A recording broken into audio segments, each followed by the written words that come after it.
Buenos días. Lo primero de todo, agradecer la invitación a participar en esta sesión. Soy Miguel Ángel Rego Robles, profesor asociado del área de escultura del Departamento de Historia del Arte en la Facultad de Bellas Artes de la Universidad de Salamanca, en España. Y bueno, la comunicación que voy a presentar lleva por título El cuaderno de observaciones de Santiago Ramón y Cajal, bocetos tempranos en la construcción de las neurociencias modernas.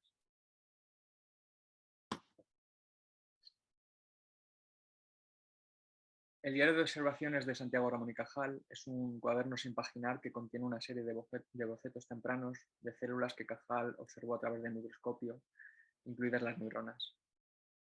Este material original muestra la superposición del artista con el histólogo que más adelante se calificará como neurocientífico.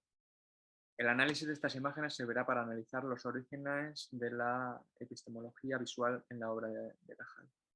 Representaciones que son portadoras, productoras y difusoras del conocimiento. Los dibujos incluidos en este cuaderno poseen la destreza de una persona con un bagaje artístico que influyó directamente en la formalización gráfica de sus publicaciones científicas. Muchos de estos dibujos fueron recortados de sus páginas. De esta forma, Cajal daba validez a unas representaciones que podían caracterizarse como bocetos debido al lugar donde estaban insertas. La relación entre la anotación textual y los colores permite descifrar las decisiones realizadas en sus publicaciones finales, que fueron utilizadas para defender sus exploraciones sobre los diferentes tejidos analizados.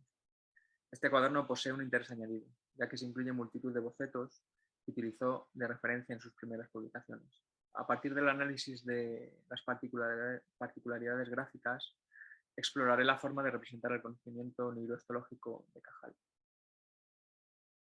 El diario se encuentra en una antigua sala de reuniones del Instituto Cajal en Madrid, donde se conservan los objetos que conforman el legado Cajal. Incluye el archivo de las pertenencias y documento científico.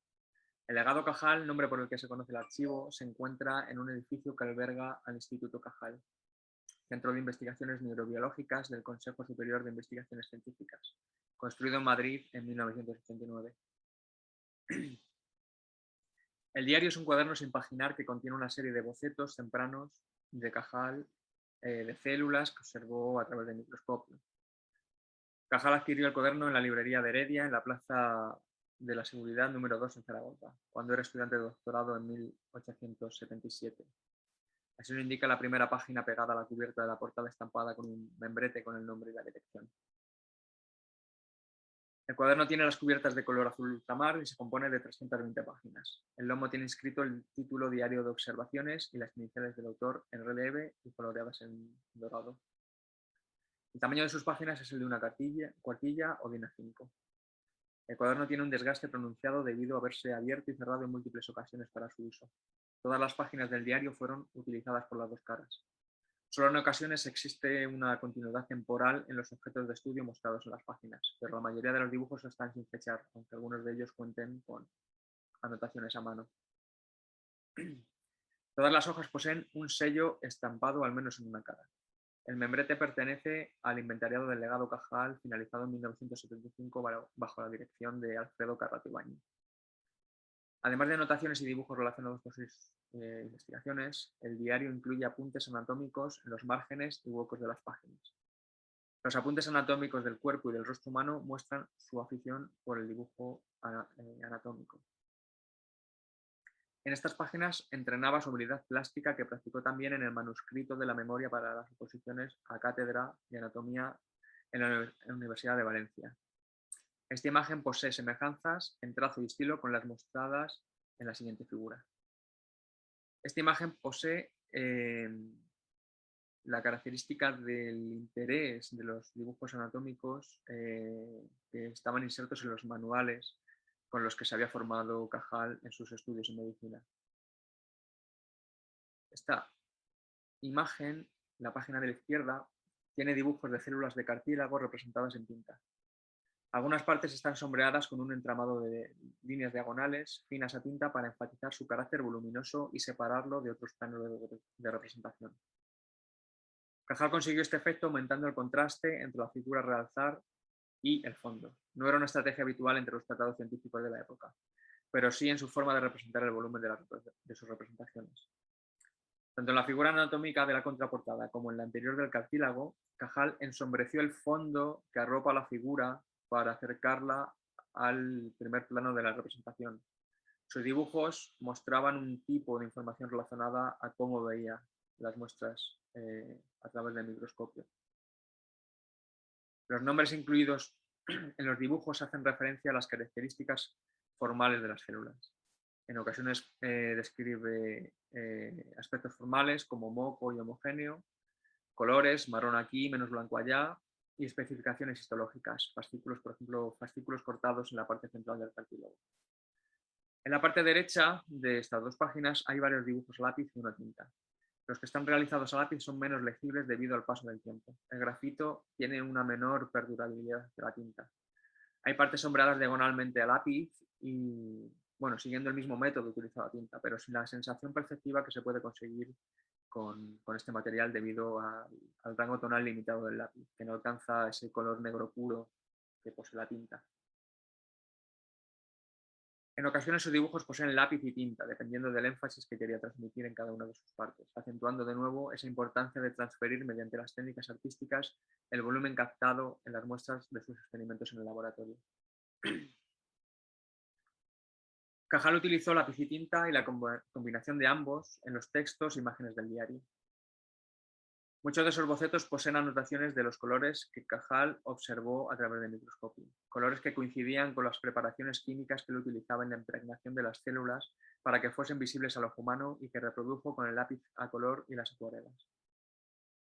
En esta imagen se pueden ver dos páginas contiguas, invertidas entre sí, donde Cajal analizó diferentes partes de su objeto de estudio, un conejillo indiano, con diferentes técnicas. En la página izquierda usó tinta a plumilla y corresponde a un boceto de la anatomía del animal mencionado con algunas partes etiquetadas como el estómago o el hígado. Las notas textuales referidas al color en este dibujo están representadas en la página contigua, donde reza rosa y amarillo y gris plomo oscuro. En la página de la derecha, la acuarela a color muestra una base previa de dibujo a lápiz sin notas textuales con los colores mencionados. Las anotaciones textuales de los colores en los dibujos a blanco y negro sugieren que para Cajal dibujar significaba hacerlo a color. Representar la realidad era formalizar cromáticamente. Cuando no manifestaba los colores de forma plástica, los incluía de forma textual. Los objetos formalizados a partir del acto de la observación debían incluir información relativa al color para mostrar las características relacionadas con la manipulación de sus objetos de estudio. En ocasiones usaba el color y en otras describía el color, dependiendo de factores como los diferentes momentos del proceso científico. En el acto de la observación solía notar el color y en el de la representación tendía a colorear. En los dibujos a tinta se puede apreciar el uso eficaz de la técnica a la hora de engrosar y perfilar ciertas líneas con enfatizar aspectos de ello. En otra de sus páginas representó dibujos de células con diferentes grosores gracias a la combinación de lápiz y tinta. La descripción gráfica selectiva y experta de Cajal estaba determinada por su técnica y la forma de la representación. Su técnica artística fue un activo importante en sus dibujos, que en ocasiones infravaloró tal y como refleja en su autobiografía, sin darnos la importancia que tiene en términos epistémicos. En el diario también existen anotaciones textuales que se refieren a los tiempos de observación en sus investigaciones. La información sobre el tiempo y el color acompañan a sus dibujos monotonales. En esta imagen encontramos dibujos con diferentes tiempos de exploración sobre el mismo plano de representación. Consideraciones sobre el comportamiento de bacterias en 24 y 36 horas que están expresadas mediante notas textuales. La unión entre su destreza artística y su formulación de la simultaneidad, o lo que es lo mismo la composición de diferentes vistas y tiempos del objeto explorado en un mismo plano, hacían de sus dibujos únicos desde este punto de vista epistémico. Las imágenes del diario poseen un potencial simbólico relacionado con los procesos de observación y composición característicos del régimen escópico de la imagen-materia. Para José Luis Brea, quien acuñó el término, las imágenes insertas en este régimen son aquellas producidas y soldadas a un objeto soporte, sujetas a erosión, deterioro y desgaste. Por una parte, continúa la tradición formal en la representación científica de su época, a la que hay que añadir una impronta condicionada por el conocimiento experto adquirido por Cajal para su formalización. Estas imágenes se manifiestan como promesas de memoria que expanden lo vivido hacia los otros y están condicionadas por el bagaje técnico y el conocimiento científico de quien las ejecuta. La composición parte de una serie de claves que transitan entre el acto de la observación, la reflexión, la ejecución en un periodo de tiempo y la representación final. En la página derecha de esta figura vemos un dibujo a grafito, lápices de colores y tinta, y a la izquierda un texto manuscrito donde reza explicación de la lámina. Esta declaración sitúa al dibujo como centro de análisis y al texto como complemento a la lámina. La explicación textual lleva por título Experimentación de Cohnheim en el mesenterio de la rana. Al cotejarla con las imágenes incluidas en las primeras publicaciones de Cajal, esta lámina se podría considerar preparatoria. El texto manuscrito del cuaderno incluye la referencia a los tiempos en la exploración del mesenterio y a la solución utilizada para teñir las células, una mezcla de agua y polvo de carmín. Este tipo de coloración permite la diferenciación entre glóbulos sanguíneos. Algunas partes del dibujo están señaladas con números a tinta, a los que se refiere el texto de la página izquierda, escrito sobre líneas a lápiz paralelas entre sí. Las referencias 6 y 7 de la imagen indican los tiempos de exploración analizados en formas celulares que distan entre sí en un periodo de 10 minutos. De esta forma, la totalidad de la composición, en vez de mostrar las conclusiones de una observación instantánea, recoge un solapamiento de diferentes planos temporales de un mismo fenómeno. Esta característica se ajusta al régimen escópico de la imagen materia de Brea, en tanto que refleja una sucesión temporal tanto en su ejecución como en la composición de los diferentes elementos analizados. Además de números, Cajal usó en ocasiones letras para referirse a diferentes motivos dentro de un dibujo. Cajal utilizó diferentes claves de vinculación al texto para dividir el conocimiento representado en ellos. Los números y las letras explicarían diferentes fases de las observaciones de Cajal en el laboratorio, representadas sobre una sola superficie. Los puntos 6, 7, 8, 9 y 10 de la imagen indican formas alejadas del plano más cercano al espectador. La profundidad de campo fue una de las habilidades técnicas que mejor manejó Cajal, derivadas de sus conocimientos fotográficos desarrollados junto a su pareja, Silvere Fañanás, y a las aptitudes que adquirió en las clases de dibujo de su profesor León Abadías durante su infancia y juventud. Esta imagen muestra una representación gráfica con una disposición similar a la anterior. Incluye una imagen a la derecha y un texto en la página contigua. En el texto se especifica que la muestra procede del músculo pectoral de una rana. En este caso, el producto químico utilizado fue el ácido acético, diluido mezclado con también nitrato de plata. El fondo del dibujo, que representa el músculo, fue coloreado a lápiz. Los nervios están dibujados a lápiz con el interior blanco que Cajal deja en el color base del papel sin intervenir, mientras que enfatizó los estrechamientos nerviosos con un color rojo oscuro. Habría que recalcar el aparente realismo con el que se manifiestan las líneas nerviosas en forma de tubos con ese interior en blanco. Quiero explorar aquí el significado y el poder del supuesto realismo figurativo en las líneas de Cajal que traza para componer estos dibujos. Con este fin compararé los tubos de esta lámina con un dibujo al natural contemporáneo en su obra. Es este dibujo de un desnudo femenino de Eduardo Rosales, donde las líneas que delimitan la figura humana tienen un mayor protagonismo que las sombras. El dibujante sitúa la figura en el plano bidimensional del papel a partir de las líneas abstraídas de los contornos que extrae de la observación del modelo sobre el fondo de la escena. Es la misma estrategia de abstracción que usa Cajal en el dibujo de los tubos de la imagen anterior, sin ocuparse de su carácter volumétrico, que sí muestra en otros dibujos, como ahora mismo veremos.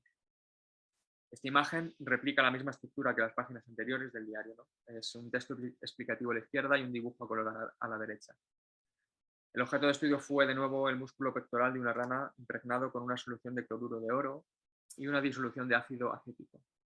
Cajal utilizó diferentes estrategias que atendían a criterios personales dentro de la técnica del dibujo para representar los motivos de sus observaciones.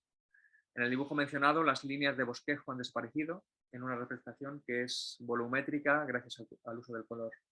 El músculo es el fondo de la escena. Esta integración del fondo es la propia de dibujos al natural como el de Blas Molner, tal y como vemos en esta figura. Y bueno, en esta comparativa vemos la semejanza técnica con el dibujo del cuaderno de Cajal. En este estudio de desnudo masculino al natural de Molner existe una ejecución homogénea en algunas partes, como es el caso de la pierna derecha. Las líneas de delimitación de la pierna están acompañadas en su mayoría por la sombra arrojada de la luz del modelo original. Las líneas bosquejadas para configurar la forma de la figura humana al final se funden con el entramado del fondo en la parte de la pierna para representar su aspecto tridimensional en una superficie bidimensional, como su papel. Los diferentes registros del dibujo utilizados por Cajal son parte de la amplia gama de conocimientos desarrollados en torno a esta técnica artística desde la infancia. Gracias al entrenamiento de destrezas a partir de la acuarela y los lápices, Cajal pudo transmitir formas, volúmenes, contrastes y profundidades de campo relacionadas con la información recopilada a partir de su mirada entrenada y experta en sus experimentos. Hay que destacar que algunas páginas del interior del diario han sido añadidas, como en la página izquierda de esta figura, y otras han sido eliminadas. Cajal dotaba de autonomía propia a los dibujos, de tal forma que los incorporaba en diferentes lugares. Los utilizaba para confeccionar sus planchas cartográficas y los difundía separados de su soporte material original. Tal y como vemos en la guarda, hay dibujos pegados. El papel es diferente y no hay tinta transferida de la página contigua, al contrario que en el resto de la superficie de la guarda. En cuanto a las hojas eliminadas, tal y como comentó la bibliotecaria del Instituto Cajal en una de mis visitas, algunas de las páginas del diario de observaciones las cortó el propio Cajal para acompañar sus artículos y comunicaciones. Tal y como se puede apreciar en la mayoría de sus dibujos, muchos fueron recortados de otro tipo de soportes, como es el caso de este cuaderno, y de cartas con zonas amplias en blanco. Este hecho refuerza la hipótesis de que este diario, este cuaderno de notas, es un cuaderno sobre experimentos y observaciones, y el origen de sus trabajos posteriores. En esta imagen, en el lado derecho, se encuentra una de las únicas representaciones de neuronas en este cuaderno, objeto de estudio por el que Cajal fue reconocido internacionalmente al defender la individualidad de la neurona. El dibujo fue realizado en lápiz sin ninguna descripción textual incidiendo en su color. Hay variaciones en el grosor de las líneas. Este boceto sugiere que pudo ser uno de los primeros realizados por Cajal sobre el estudio de la neurona como entidad individual. La última anotación que figura fechada en el diario es del 1 de mayo de 1888, fecha de la publicación del último de los cuadernos que forman el volumen Manual de Histología Normal y de Técnica Micrográfica. Esta fecha además coincide con la publicación de sus primeras consideraciones sobre la individualidad de la neurona. Esta anotación se muestra en la parte interna de la cubierta, tal y como vemos, y sugiere que podría ser la última del cuaderno. El propósito de esta comunicación ha sido el de pensar el cuaderno como dispositivo de pensamiento, tal y como propuso Miguel Ángel García Hernández en un seminario acontecido en el centro llamado Centro Madrid, valga la redundancia. Y bueno, en una de sus sesiones el artista Marius Pliego propuso el acercamiento a este tipo de dispositivos sin encasillarlos en espacios estancos, dotándoles de su propia potencialidad. La potencialidad de la que habla Pliego abre la perspectiva del cuaderno más allá de su propia materialidad como objeto. El diario de Santiago Ramón y Cajal, con sus intervenciones, solapamientos, conjuntos de registros y técnicas, eliminación de extractos de dibujo, adhesión de hojas de otros cuadernos y demás usos analizados, sirvió a Cajal como un artefacto expandido que no ha de resumirse como ese contenedor de los bocetos de su laboratorio, sino como una herramienta esencial en el desarrollo de la observación y confección de sus aportaciones originales en el terreno de la histología. Cajal, de nuevo marcado por un uso de los objetos y confección de las imágenes con un carácter híbrido, se sirvió de su diario como lugar para la creación y como espacio para su publicación. La falta de alguna de sus páginas para su difusión y comunicación al público acentúa la importancia del lugar material donde representaba sus dibujos. Tanto sus bocetos como sus dibujos finales ocupaban el mismo espacio y a veces son inconfundibles entre sí. La experiencia de Ramón y Cajal en la formalización de los dibujos incluidos en este cuaderno nos proporciona un entendimiento epistémico sobre la producción científica de su conocimiento. El cuaderno de campo, por tanto, expande sus fronteras más allá de su materialidad y sirve de lugar de convivencia, de reflexiones personales e intereses profesionales y está destinado a una mirada personal o intersubjetiva. Las diferentes estrategias usadas por Cajal en la representación temprana de las células del cartílago, las terminaciones nerviosas y las neuronas pasaron por el bosquejo hasta la estampación a través de la técnica calcográfica de la litografía en sus publicaciones posteriores. A partir de la descripción de sus claves gráficas, he querido plantear una conexión estrecha entre su práctica y la habilidad técnica cultivada a lo largo de su infancia y juventud, y los resultados obtenidos en las imágenes de los cuadernos. Muchas gracias.